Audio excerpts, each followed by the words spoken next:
I started in fall 2018 here at ESF. I moved from Canada, all the way from Newfoundland. Canada, very harsh environment. But people would start asking me why you are moving down here. I said because of the weather.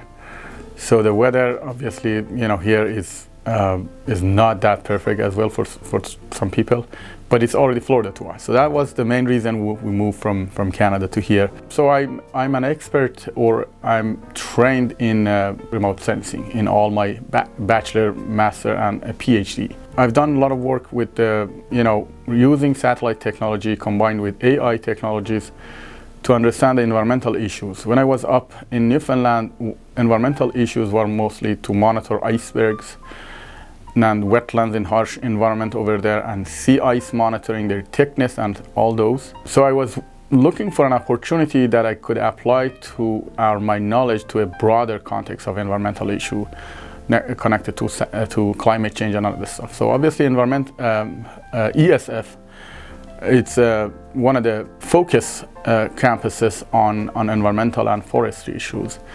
And that was the main reason that I got attracted to ESF. So I topic 3 courses, a required engineering course called Surveying for Engineers, and 2 other mix of senior level undergrad and grad student that are, one is drone course, and then the other is radar remote sensing course. For drone course, we have labs that basically let a student use the water quality data, drone flying over water quality data, and then be able to estimate the temperature of water or greenness of water to be able to locate HAPs in an imagery. In my surveying course, we started about talking about the geospatial concept, coordinate systems, how to collect points.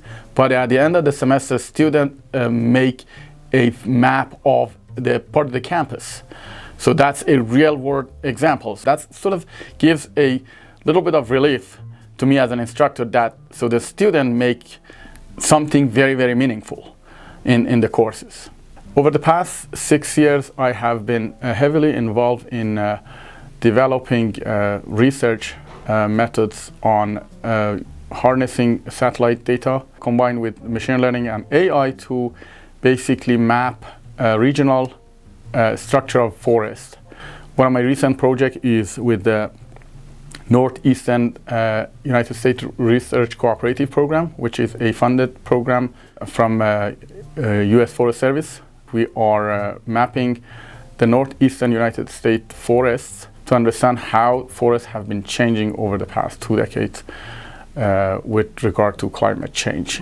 I'm lucky that I'm working in an area that can help a lot in combating the climate change, or at least monitor the effect of climate change. Another great aspect of ESF, not only being a pioneer or probably first school in the country in the area of environmental science and forestry, but also its multidisciplinary nature. This type of opportunity is not really available in many places, because either you're in an engineering department or faculty, or in a science, social science.